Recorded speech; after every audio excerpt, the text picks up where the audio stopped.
Programang ito ay rated SPG, striktong patnubay at gabay ng magulang ang kailangan. Dahil sa impormasyong nakuha ni Ponggay tungkol sa planong paglusob ng mga pulis, agad siyang gumawa ng paraan upang makatawag kay Enteng. Ipinaalam niya ang napipintong panganib at ang mabilis na paglusob ng grupo nila Rigor sa kinaroroonan nila Tanggol. Ang babalang ito ang naging mitya upang makapaghanda ang buong grupo at hindi sila mabigla sa pagdating ng mga kalaban. Sa halip na matakot, naging mabilis ang naging desisyon ng kampo ni Tanggol kung paano nila haharapin ang bantang ito sa kanilang kaligtasan. Sa halip na tuluyang lisanin ang kanilang pinagtataguan, pinili nila Tanggol at ang kanyang grupo kasama si Ramon na manatili at harapin ang mga pulis.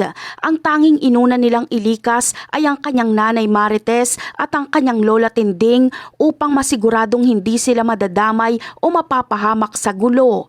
Alam ni Tanggol na magiging madugo ang labanan kaya mas mabuting malayo ang mga ito bago pa man magsimula ang putukan. Dahil dito, naiwang handa at armado ang mga tauhan ni Tanggol para sa gagawing depensa. Nang sumugod na sila Rigor at ang kanyang mga kasamahan sa kuta, laking gulat nila dahil naging mabilis ang ganti ng grupo nila Tanggol.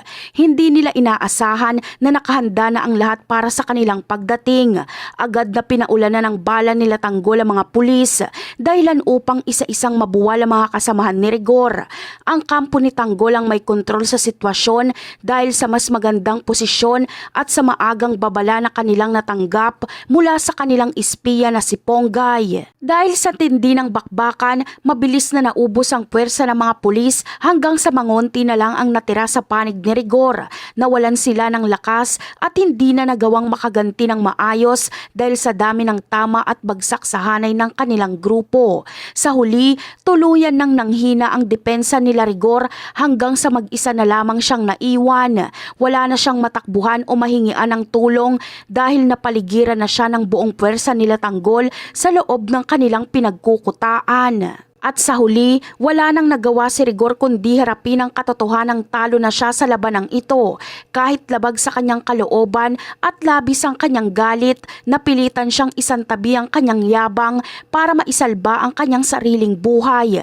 Sa harap ni Tanggol, ipinakita ni Rigor ang kanyang kahinaan sa pamamagitan ng pagmamakaawa na wag siyang patayin at bigyan pa ng pagkakataong mabuhay. Ang dating matapang na pulis ay naging kaawa-awa sa paningin ng kanyang anak-anakan noon na si Tanggol dahil sa takot na tuluyang magwakas ang kanyang buhay. At yan ang aabangan natin. Bye!